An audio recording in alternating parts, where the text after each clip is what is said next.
Well, good morning, everybody. I'm John O'Loughlin, and welcome to my channel. It's called McDuff Lives, and this morning I'm just doing a short one to get started back with my show after a week off. Actually, 9 glorious days off, 7 of them spent at the beach. And if you want to see a picture of the beach, you can see it on my Twitter. I posted one yesterday. Well, it's great to get away. I would say that to go to the beach is absolutely fantastic way to refresh your mind. I think there's something about the ocean waves just beating against the shore over and over and over again that resets something inside of me that makes me feel like I can clear out the old stuff and make room for new stuff. So this morning I just wanted to say hi and thanks for the well wishes while I was gone. And yeah, I did get some time to relax. My wife and I and our Totos, the little guys, they're in there with her this morning. She's working in her office, and I'm over here in the studio that we put together, Andy and I. And Andy's doing our tech this morning. Hey, thank you, Andy DeValo, once again for joining me with screamingospreys.com and all the many shows we've done now. I guess we've probably done 30 or 40 shows at this point, at least. And I hope it just keeps on going and growing. I'm very comfortable with Andy and Aaron and the crew up there in the neighborhood news studio. And they've been doing some great production work with George Webb. I know you all probably are aware of it, but if not, make sure and sign up for Neighborhood News Studio, their show over on YouTube called the Biden Belt and Road Show. I think that's the latest, isn't that right? Hey, hello, Debbie. Thanks. Yeah, well, I'm glad to be back. And like I say this morning, I'm going to keep it kind of short because I'm still unwrapping my stuff. You know, I took my camera and that meant I took it off of the production studio and other things. So this morning, I'm actually just working with the iPad and one microphone, not using the Rodecaster or the iMac that I bought for the studio. Because technically, about an hour ago when I started booting it up, it wouldn't boot up, and I couldn't figure out why. Well, it was just a loose cord that Andy helped me figure out just a minute ago. So we'll be back tonight when we see Garland Nixon with the full setup with our Rodecaster audio and the video through our nice Canon M50 camera. Live there all your life, Joan of Arc says. Well, that's great. Spain, you're in Spain. Well, hi, Z. Yeah, thanks for tuning in from Spain. A lot of times I've spent a good bit of time watching shows about well, you can call it chemtrails or weather modification, whatever you want to. And I remember over the past couple of years, as I was looking at these overhead views from the satellite photos you can get from NASA and NOAA and other places, how Spain seemed to be getting hit really hard with this stuff and causing very high temperatures and terrible forest fires. And you know, that's the way it looks to me. I'm seeing this, with a kind of a studied eye because I've been looking at this stuff for 5 or 6 years now. But it does look to me like Spain is right in the way of somebody's projects to control the weather. Lower France too. I have a subscriber in southern France that talks about how they've just changed the ecology so bad, gotten dry and everything, hard to grow the normal beautiful crops there. Hello, Linda Hall. Glad to see you checking in. So I can just see the a little bit of the chat. Hi, hola, hola, Senor Borrell. And thank you for checking in from the Central American jungle. Now, here in Maryland, in the southern Maryland, I've often, when the summertime hits, everything gets overgrown, and it's kind of beautiful in a way, but it's if you go out into the woods as we did as kids, it was like being in a jungle. You had to cut your way through all kinds of vines and stickers, and I was just noticing the other day that blackberries are starting to, the wild blackberries, starting to blossom up. Um, so, maybe some kids are still out there looking for the wild raspberries and blackberries the way we did. Mulberries, too, will be coming along very soon. They, of course, from those great big trees that were planted 150 years ago for the crazy idea of, of making silk here in the United States out of silkworms, which would live in the mulberry trees, which never worked out. But we still got mulberries for a very short time every spring, and some people still gather them and make pies, mulberry pie. Well, it's just me refreshing my mind and refreshing my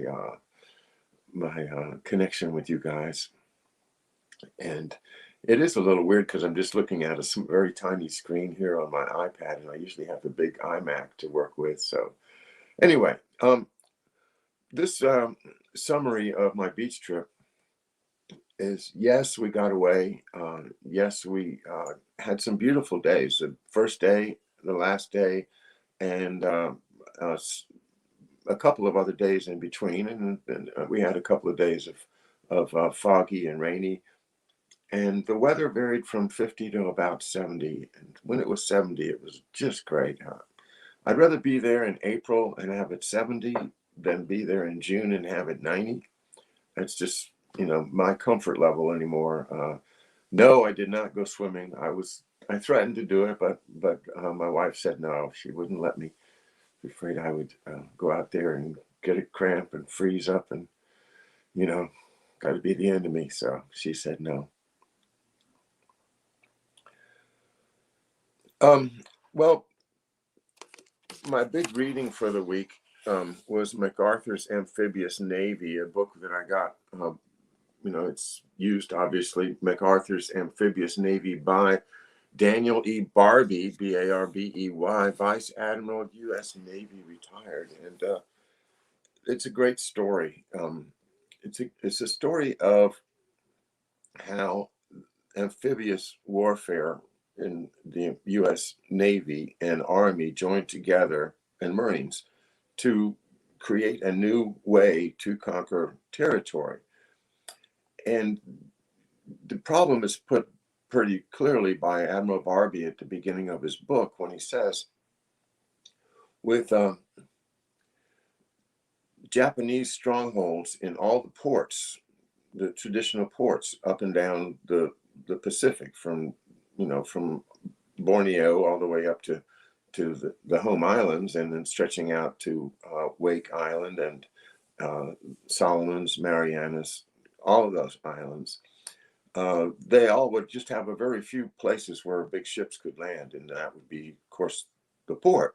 And if it was developed into a place where shipping could land, and that was a place where the concentration of Japanese forces would be, because they were all about, shipping. They had to get their troops where their troops were needed, and they had to get their raw materials back from the resource islands back to the oil, of course, back to Japan for refinement and use in their military machine.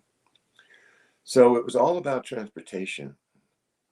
And in the pre-war era, a Marine officer named Victor Krulak observed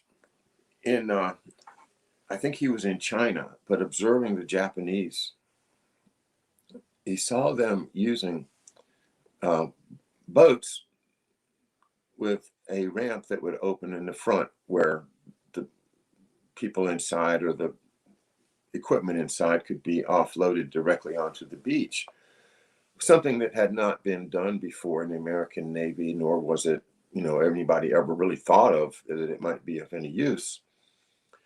But as the North Africa campaign was being planned, it was realized in the upper echelons that it would be useful to have these these vehicles as a landing type of vehicle to get the troops from the ship onto the shore as quickly as possible.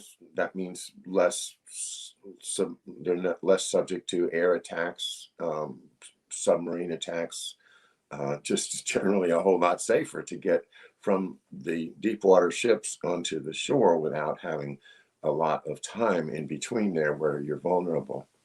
So this was an idea that does seem to start with Victor Krulak, who, in amazing coincidence, turned out to be my father's boss when my father went to SACSA in 1962-63. So there we have Victor Krulak, a young officer in 1939, who comes up with this idea that we can use these types of landing ships to avoid the danger, or at least to minimize the danger to the troops when they're vulnerable coming from the deep water ships again into the shore.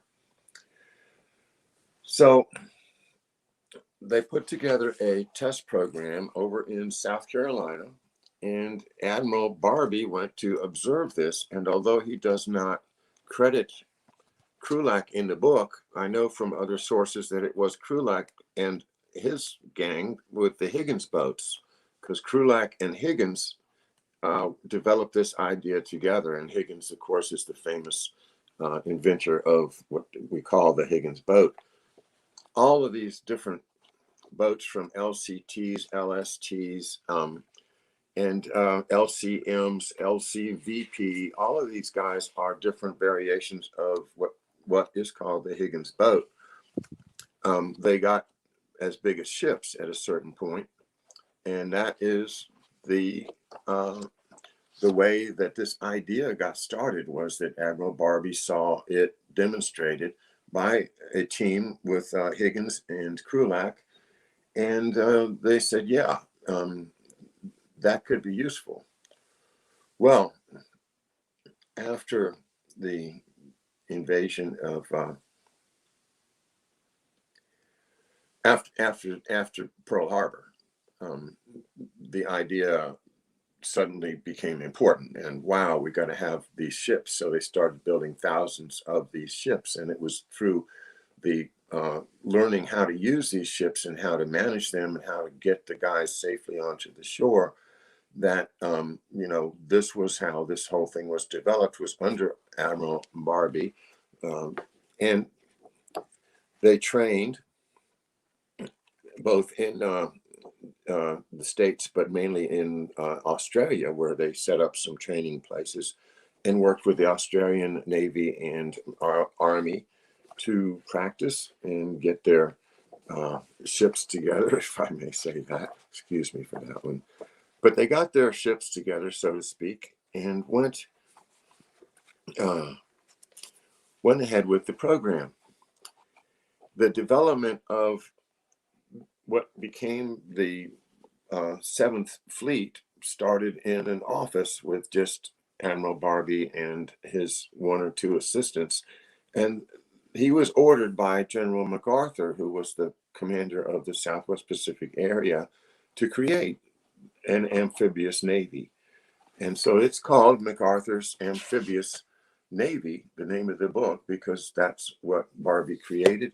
And it was to that Navy that my father became attached when he joined the USS Nashville in June of 1943, and sailed to the South Pacific, where as what we call the island hopping campaign was already underway. But with the addition of the cruisers, Nashville and its sister ship, the Phoenix, the amphibious navy got more powerful in that it could shield itself from Japanese major ships, while the amphibious part, the vulnerable LSTs and LCTs, are bringing the guys to the shore. Well, it's very interesting, is it not, that when, as George Webb has reported, and he's absolutely right about it, as I looked it up, my father was part of Saxa when they planned the second Cuba invasion in 1962, which George surfaced the basic planning document, which must have been written by Krulak with input from my dad. It's right then there when Krulak was the Saxa and my dad was in his first year or two of being the planning specialist for counterinsurgency operations at Saxa. So that second invasion was not going to be a tiny little thing like the CIA had planned at the Bay of Pigs, the one that created the disaster that caused, Kennedy to get rid of Dulles and Bissell and Cabell. It was also the fact that it was too big for the CIA, but it was not big enough to satisfy military planners that obviously would not like to go in with a minimal force, but rather a overwhelming force and get it over with.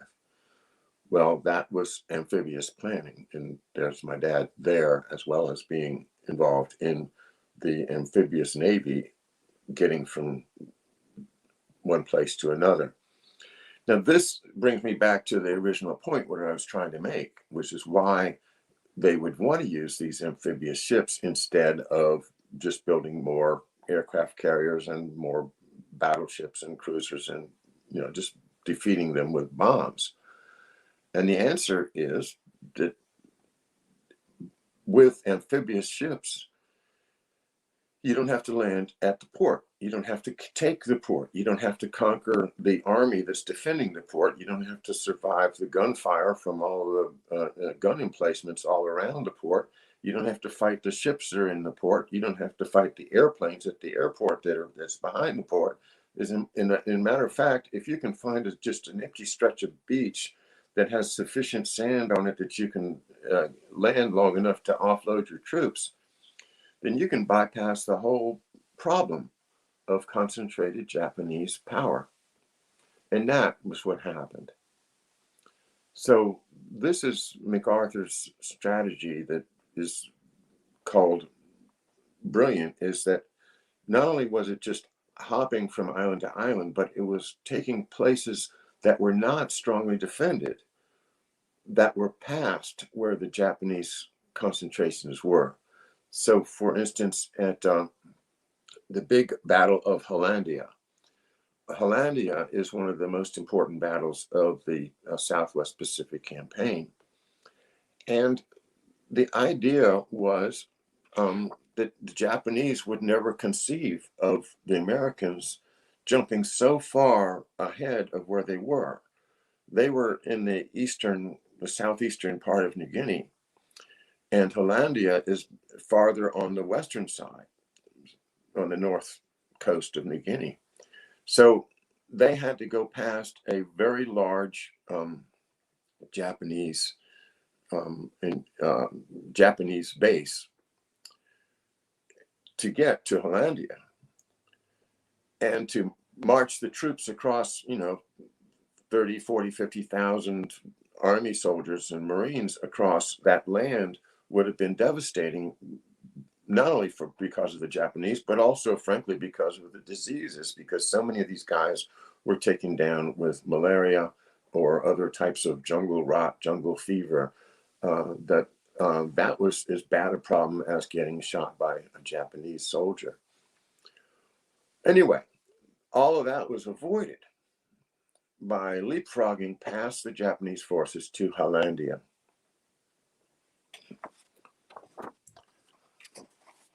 Now,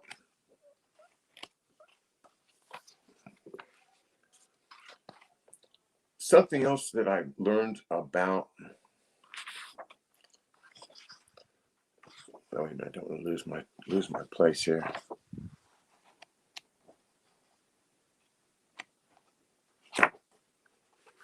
Uh-oh, hang on just a second.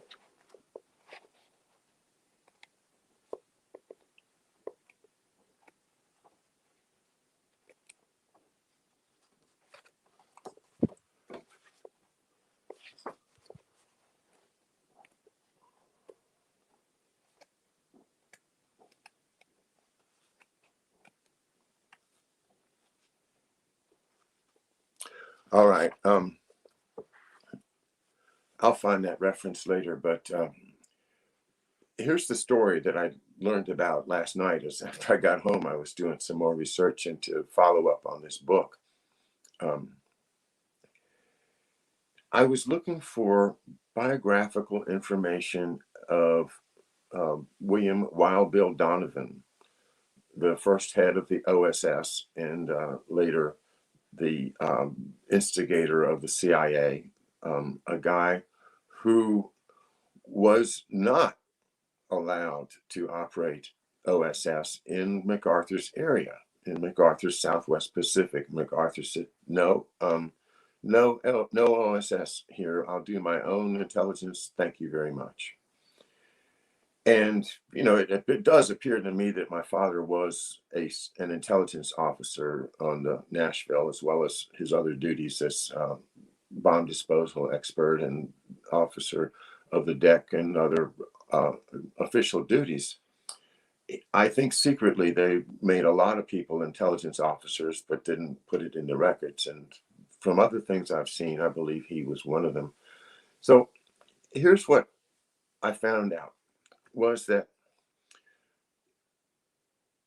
William Donovan, General William Donovan, the head of the OSS, knew General MacArthur from long time, from before the war, right? From way before the war, and had a standing invitation to come and visit MacArthur. So MacArthur is on to Nashville. And right in the beginning of it, right at the kickoff point of the Hollandia campaign, it is April 19th, 1944. Yes, I read this last night, that on April the 19th, today, you know, 74 years ago, well, something like that. You figure it out. 70 some years ago, on the USS Nashville was General MacArthur. There was his intelligence chief, Charles Willoughby, and surprisingly to me was the visit, just a kind of a surprise pop-in visit by guess who? General William Donovan, Wild Bill Donovan. And so there's an account in the biography of Donovan about how this encounter went. And what happened was, Donovan, of course, wants to bring his OSS guys into Southeast Asia. He wants to do Vietnam and, you know, China and Malaya, everywhere. He wants to do Indonesia. He wants to get his guys, OSS, into this theater. And MacArthur is like, you know, no, this is my theater. I'm the boss here. You can't come in. So anyway, Donovan sits down on the bridge, you know, I guess they had some deck chairs and they sat down on the bridge of the Nashville and they talked it out. And Donovan says, General, you can have my OSS guys. They will come here. They will completely work for you. They will do whatever you say. They will report to you. You will get absolute power over what they do or what they don't do. And, you know, so I don't think you could, why would you turn it down? I mean, we have experts. We can come in. We can tell you how hard the sand on the beach is. We can tell you, you know, which way the current flows. We can tell you all of these things that are going to save your guys' lives. Now, why wouldn't you accept the OSS into your theater to help you win this war? And MacArthur's answer was this. He says, General, I will take your OSS men into my theater and I will accept all the help that you wish to offer me on one condition, and that is that they resign their commissions with the OSS and sign up as officers and commissioned under the U.S. Army, the 7th, MacArthur Southwest Pacific area, and work directly under my chain of command. And of course, that was unacceptable to Donovan, which really kind of makes an important point. That is that, as much as Donovan said, you can have control of these guys, nobody believed it. This was the camel's nose under the tent for the OSS to go in and start executing policy, not just reporting to MacArthur, but actually pursuing their own interest, which may very well have been different from those of General MacArthur. So that's the way that conference went. On April the 19th, as we speak today, on April the 19th of 2021. How many years ago is that anyway? Somebody tell me. So the Battle of Hollandia was exactly the first of these brilliant strokes that MacArthur was in charge of.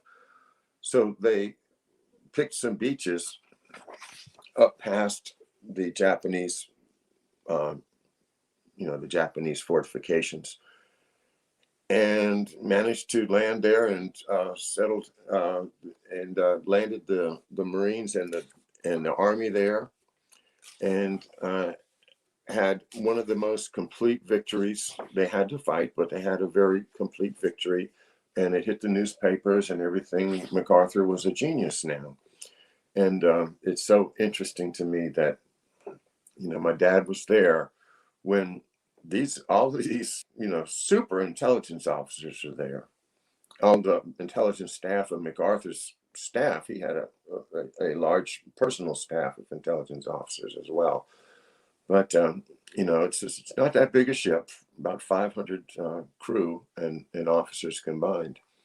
So, sure, I think it's a reasonable assumption that my dad had conversations with all of these men during that month of April 1944 in New Guinea, Hollandia.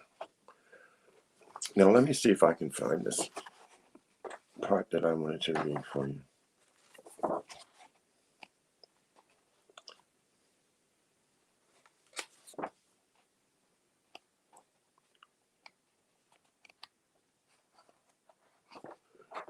Okay, I'm just going to read this part, and then we're going to call it a morning. And thanks for being with me this morning, and Andy. And tonight we'll be back with Garland Nixon at 8 p.m. for our usual McDuff and Nixon. We're going to catch up with each other, figure out what's going on in Ukraine, and how to solve all the problems of the world together tonight at 8 o'clock with Garland Nixon. So I'm looking forward to that. Well, one last thing for this morning, which I want to read to you from Admiral Barbey's book, and I'm on page 227. This is at Morotai, and Morotai is the last island before they get back to the Philippines, and it's a very difficult and hard-fought battle. Once again, MacArthur is with the ships and with the troops. So let me just read this to you. A few hours after the initial landing, I accompanied General MacArthur. This is Admiral Barbey. I accompanied General MacArthur as we walked to the beach through 50 yards of treacherous mud for a quick inspection of shore activities. While ashore, MacArthur gave me some startling news. He had just received a copy. Sorry. It just received a copy of a dispatch sent by Halsey to Nimitz recommending that the next major landings be made at an early date at Leyte Gulf and that all intermediate landings be canceled. Well, that was an important part, but it wasn't the part I was trying to reach. But imagine the MacArthur, of course, has been trying to get permission to go to Leyte Gulf now for months, and the Joint Chiefs won't let him because they think it's faster to go north straight up through the Solomons and then over to Formosa, bypassing the Philippines. So that was a major important moment too, but not the one I wanted to read you. Let's see.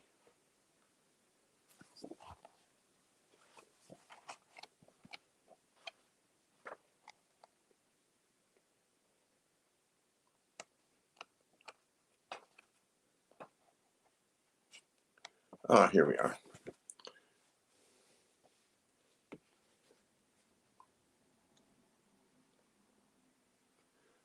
You know what? It really is the right page.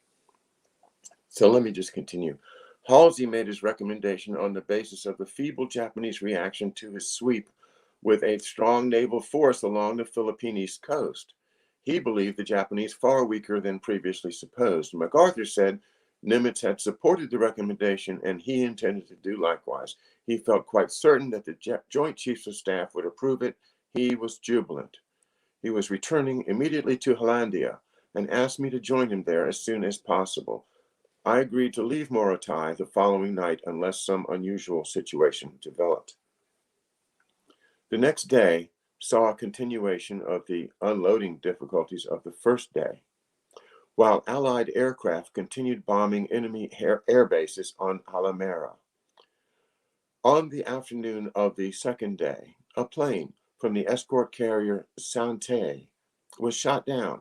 The pilot, Ensign Harold A. Thompson, parachuted into the strait leading to the Japanese base on Cow Bay, Halmahera.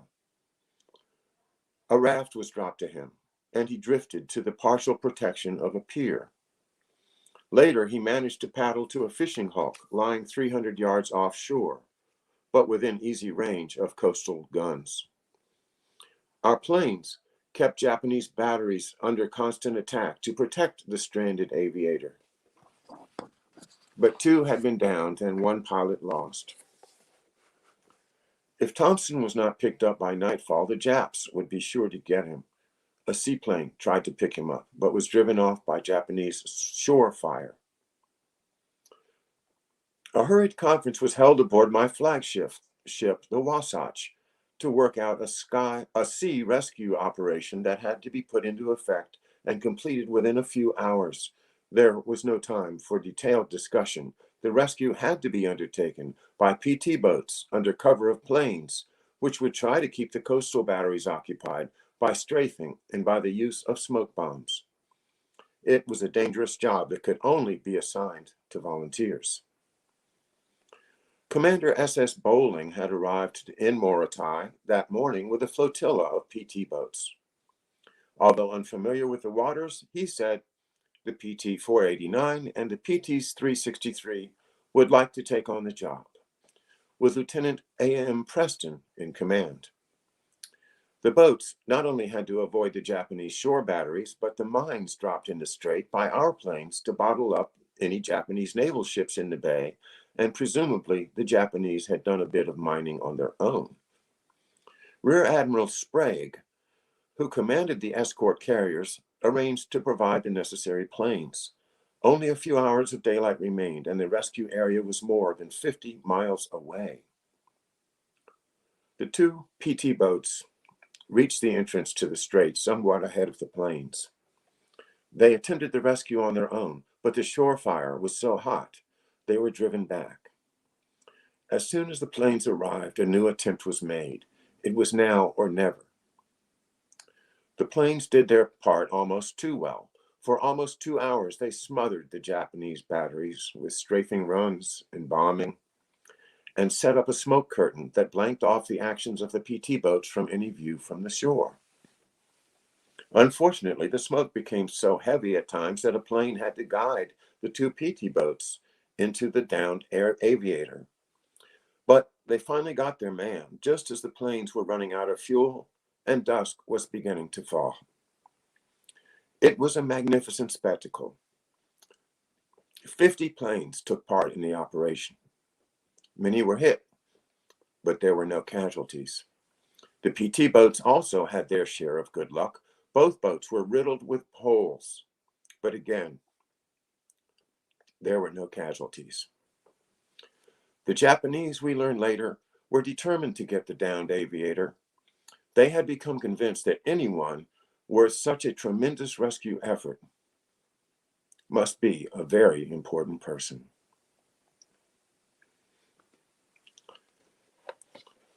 Well, he was a very important person.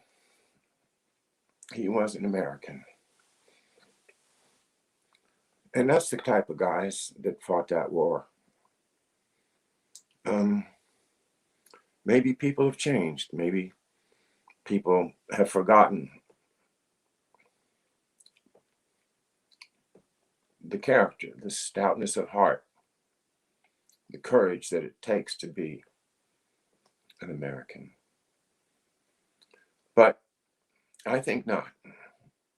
I think that spirit lives, and it lives through people like my father, and it lives through your fathers, and it lives through all of the great men and women of our history that we need to preserve their stories. And preserving stories such as Admiral Barbey has done with this magnificent book is, I think, one of the greatest things we can give to the next generation. So thanks very much for being with me here on McDuff's Mindfields as I try to ease back into the workflow. And got a couple pages behind me on the book this morning. Thank you for your encouragement. I'm going to keep working at it, and look forward to Andy DeBala coming down here, helping me out with some technical sides of it, and help me keep everything running, like this brand new iMac that I was afraid was dead. But you know, I need all the help I can get, and somehow it all comes to me.